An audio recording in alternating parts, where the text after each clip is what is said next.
This is Gregory Shelton with Historic Living, Modern World. Today I'm at Sarafina Fiber Art with my friend Sara, who is the nation's best fiber artist. Today we're going to check out a project that she's doing and see her work. Let's go check it out. Hello. Hey Sara, how are you? Good. Nice Come to on see in. you. You too. Hey, Milo. Always ever present.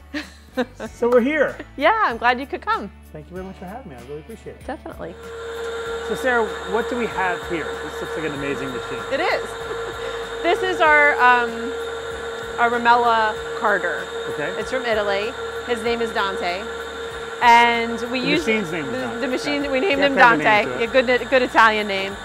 And we use the machine to blend fiber. Okay. So this bat went in as about 4 or 5 different fibers. This is the second run. Okay. So Can I touch now, this? yeah. It's real soft and fluffy. Some people use carders to process fiber. So let's say you just sheared your Romney sheep, right? Okay. And you've washed the fleece and it's all One clean. time. Yeah. Yes. This machine can also take that unprepared fleece, so it's a lot of like fluff and curls, Okay. and make it into something more usable like roving or a bat. So Okay. it can be used in a lot of different ways. We're not very often working with fleeces. We're more often working with blending different fibers together to make the combination that we want. Gotcha. So like, real quick, basic question. Yeah. When you say the word fiber in your line of work, when we're talking about Sarafina, what are the basic fibers that you usually work with? mainly we're working with wool, Okay. but this particular blend has silk in it. Oh, okay. We add a little silk for shine. This is one of the horse coats.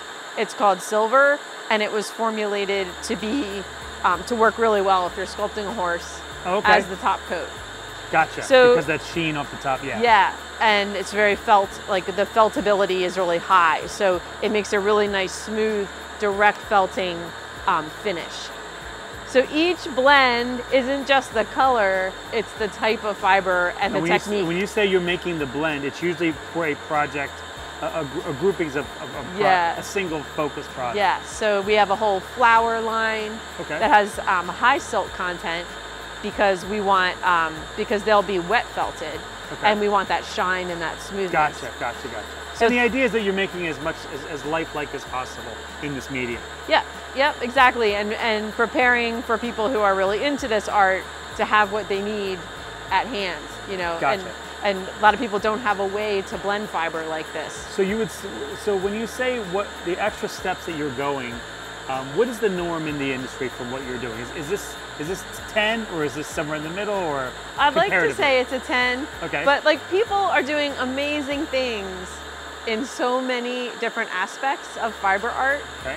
This is, I'm sort of, there's another business, 1 or 2 other businesses that overlap with what we do. Okay.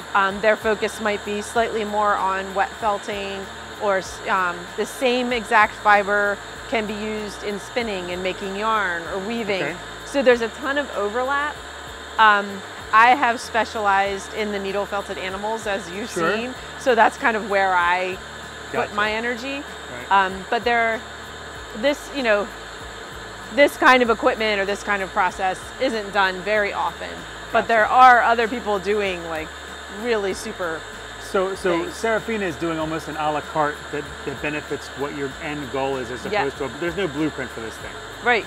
Yeah. what's cool about it, It is a lot of right? fun. Yeah. It's fun, and the idea is that I believe you've cornered the market on when you look at the animals as the end goal. Yeah. You're doing everything you can get to make them as lifelike. Which Yeah. again, as you know, from my perspective, the animals look so real. It's fascinating to learn the back end, because it's not just your skill at making; it's the textile that you're using that makes it feel Yeah. real. It's really fun. We get so many emails and comments and feedback about how much people love this craft. It's really cool. Very cool. So let's talk about Dante. Okay. What do we got here? So A lot of chains, a lot of gears. yeah, lot of moving parts, Okay. and this is.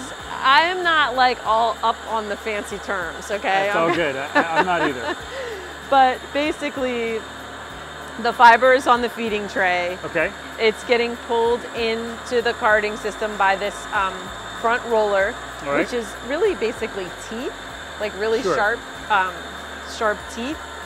And then it goes on and off. Each roller, so there's a big drum, and it's going on and off. And so by the time it comes out back here, go back here. Oh wow. Yeah. Oh, look how thin it becomes. Yeah. So it's coming off in this. This really rapidly moving part right here is pulling it off of that drum.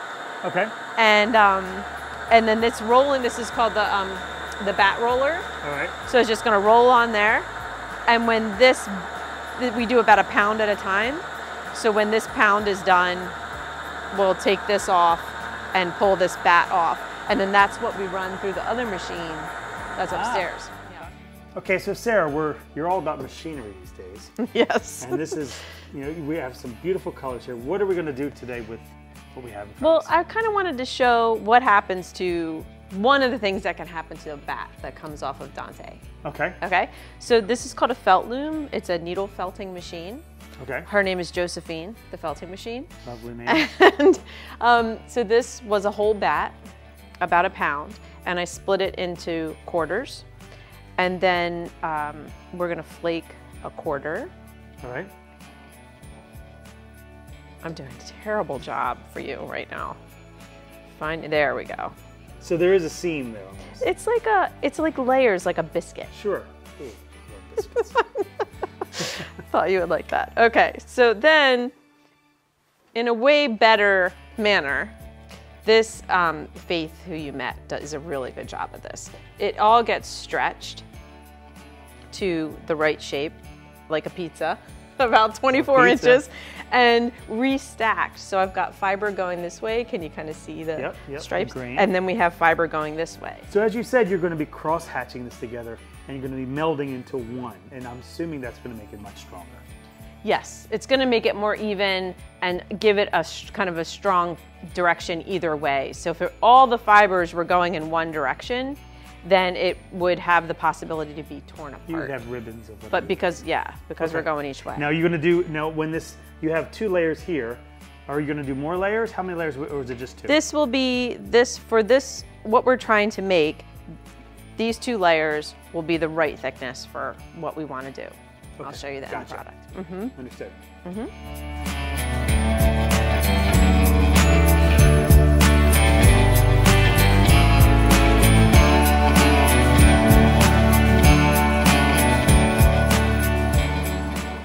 The needle felting craft started as an industrial process to make non-woven felt.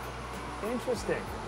So things like that lines your car. Yes. Or there's tons of uses for non-woven felt, rug pads. Okay, and then I just go again, one more time. And so I noticed that you I flipped it over. So I went once from this side, and now I'll go from this side.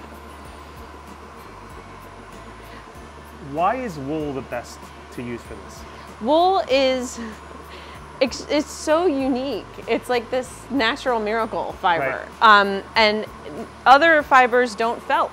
So cotton doesn't felt, silk doesn't felt, because wool has barbs. Okay. Natural barbs. Right? Yeah, on every strand of fiber. Wow. There's these barbs. And when you have, I'm sure, accidentally washed a wool sweater, have you done that? I have seen pictures where it's... Yeah. And so what happens is when it gets in the washing machine, the hot water opens all the barbs up. Okay. Okay, and then the agitation pushes it all together, and then usually there's a cold cycle, and then that locks them all of it, and it locks it all down, and you're not ever getting it back apart again. So other fibers don't do that. So you've done that with your sweaters, and now Milo has nice sweaters. Yeah, yes. And sometimes we intentionally wash sweaters to felt them so that then we can use them in the craft. So like if I see a sweater at the Goodwill, it's a nice quality wool, I'll wash it, and then I can make scarves or hats. So Sarah, you have all these crazy cool instruments. They all have names, and it's producing beautiful things. What do you do with these things when you have them for now? Yeah, I just enjoy the process of making a lot of different colors. colors. I can understand that because it's fascinating. Well, what it all started with was me learning how to needle felt and really loving it. And then when I started 12 or 13 years ago, there was not very much instruction available. Sure. So I started needle felting, I fell in love with it, started developing the techniques, the fiber that I like to use. I developed an armature technique, and now, years into the business, we have a lot of supply packs that have a tutorial to go along with them, and then people can do it themselves. Perfect. So that's pretty much everything that we're creating here comes from what I would see as a necessity for needle felting. Yes, yes. One of the most common requests we were getting is a dog tutorial, because it's a very popular thing to needle felt. A dog tutorial is tough because there's a lot of different kinds of dogs, right? So like, how am I going to make a tutorial for a Chihuahua or a long-haired Saint Bernard? So I went with the Foxhound. Love hounds. I've painted a lot of hounds. You know, you've been around them, and you get their exuberance and their charm. And so that's what we went with, because I figured from the hound, people could, most dogs are square, meaning from their foot to their withers, and then from their chest to their butt is a square. So this is just a really nice armature to launch for a lab or an Irish setter, or a lot of dogs would be that size. Yeah. Even small toy dogs would be that So this is kind of here. Let's make a little progression. This is the armature. Okay. The armature gets wrapped. I don't have that one, but then it starts to get shapes, wool shapes. Okay. And then this is the derpy hound that didn't quite turn out the way I wanted it to. This is the first gen, right? Yes, exactly. And this was me figuring out what's needed, you know, how to do it, what all the proportions are, and then I kind of got it. And this is what I'm presenting in the tutorial. And so then the supply pack, I'll go ahead and open this up and show you some of the wool. Okay. We've been talking about fiber and needle felting, and I'm gonna explain a little bit more. So needle felting is, what we're doing here with the sculptures, is the ability to sculpt using wool by stabbing it with a needle. And I have some needles right over here, and I'll show that in 1 second. But we can go through the steps too. Yes, let's do it. Okay, I usually start with an armature. Okay. And I'm using aluminum armature wire, which a lot of sculptors used, especially like if someone's gonna make a bronze or clay. Sure. You need something under there to start to define things, and that's what this does. Plus, it's really fun because it's posable, so your sculpture isn't stagnant. That's the one thing that I loved about this. You can you could pee if he has to. You know what I mean? And then we have a lot of different kinds of fiber for different jobs, and I'm not going to get too into it because there's tons. But the bulk of this project will be what we call core wool. Okay. So you can see these two colors are what I start making the shapes with. And even though my hound is ultimately going to be white, which is this one, I put this dark carob color under here because I like to do what's called a reverse needle, because you know how hounds sometimes have all those, and you can pull that color out. So in other words, this is an underlying color. So this is your base color. Yeah. So you're going to pull these through and then expose the. Grab that pen with the black tape on it, that pink tool with the black tape on it. There, you can feel it. I'll do it and then you can feel it. So this is the reverse needle. Okay. And that's gonna pull out the black. Here, you can try it. I'm gonna get the other needle. So when you're pulling through, you're pulling that, what is this green color that you're calling? This is called carob. Carob is as the color, right? Yes. Yeah, so you're pulling that through, and just like a horse would have, or dogs do have that dappling, which again is like an under pigment that comes out. It's great. I mean, that's so. It's cool, right? That's a very advanced technique you're doing right now. I have to say, I'm just being honest. I mean, these are the details that, to me, you know, when you look at who would own something like this. This to me would be something that would be, you know, could be someone's in a child's room. But if you're a fox hunter, this could be on a mantle. I mean, the detail is unbelievable. Yeah, they're a lot of fun. Absolutely unbelievable. I wish I had a horse here to show you, but so now with the regular needles, we can stab that back in. This is a little strong, this needle, but this regular needles is what does the sculpting. Gotcha. Yeah.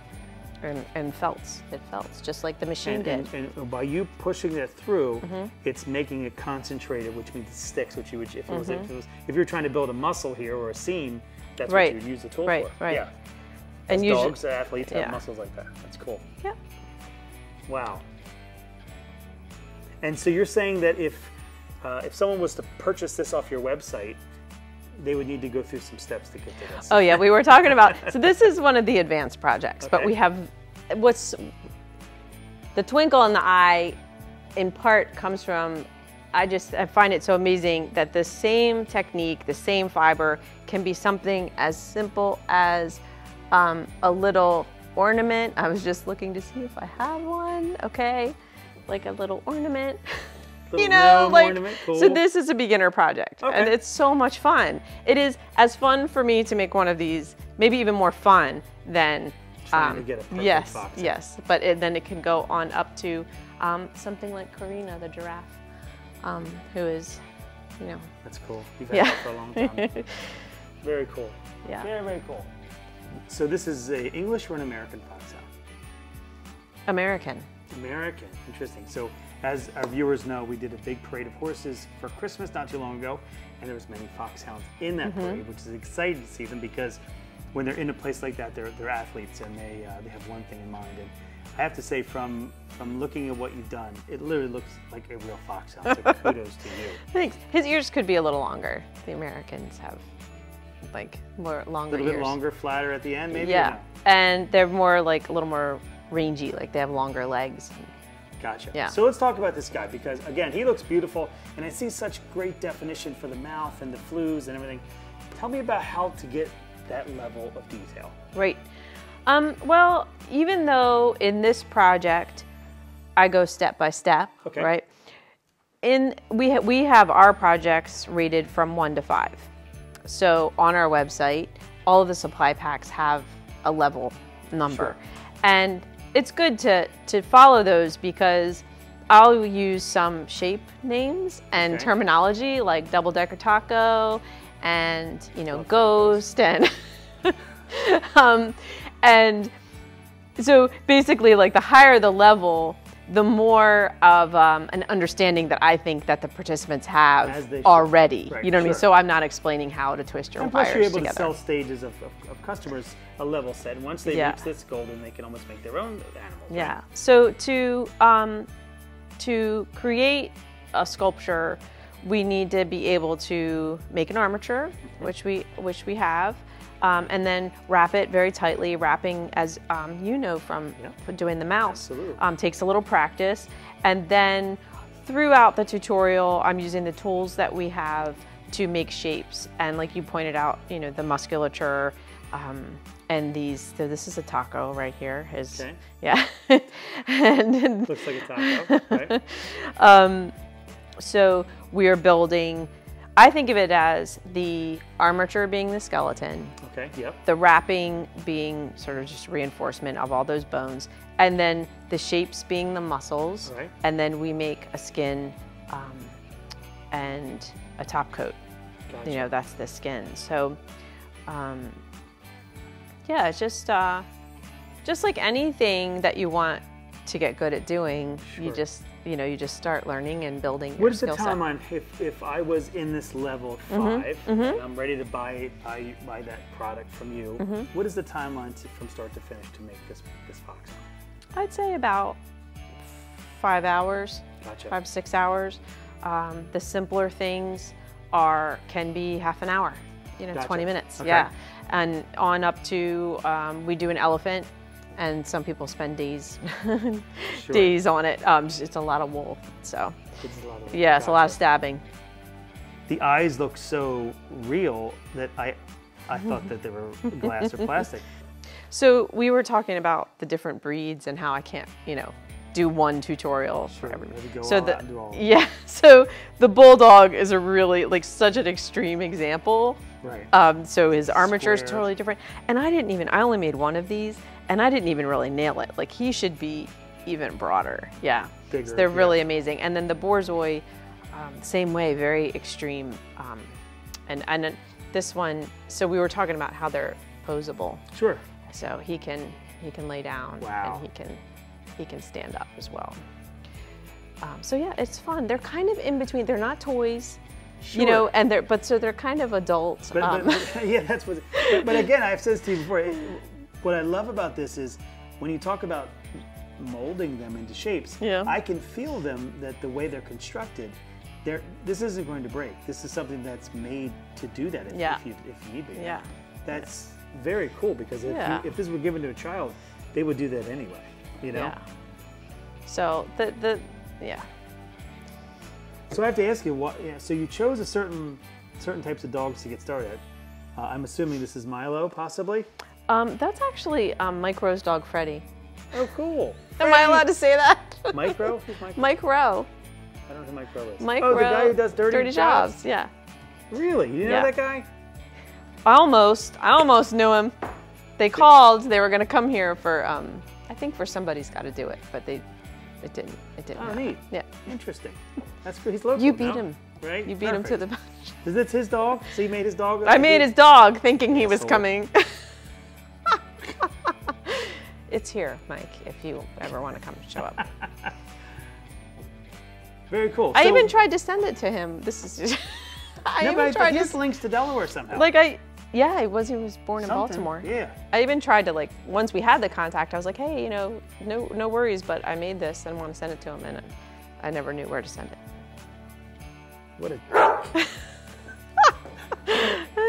So you showed me the world of Sarafina. Where can I go to learn more? You can go to SarafinaFiberArt.com. Okay. Yep. And that's where people can go to learn more, to learn what you do, and then buy your products too. Yep. Everything's there. All the products are there. All of the tutorials are linked there. Okay. Most of them are linked within the product listing. Right. It's the home base. So you have them come there, or they can go find you on YouTube too, right? Yep. We have a YouTube channel. We have a Facebook page by the same name, Sarafina Fiber Art. Wonderful. Yep. Thank you very much for spending time with me. Your work is amazing. It's Thanks like for no coming. other. And thank you again. Appreciate it. Thank you. Sara Renzulli is one of the nation's best fiber artists, and what she's done at Sarafina is truly extraordinary. If you like what you see today, make sure you hit the like button and subscribe. This is Gregory Shelton with Historic Living, Modern World, reminding you, whenever you try to do something, always make sure to move people. Cheers.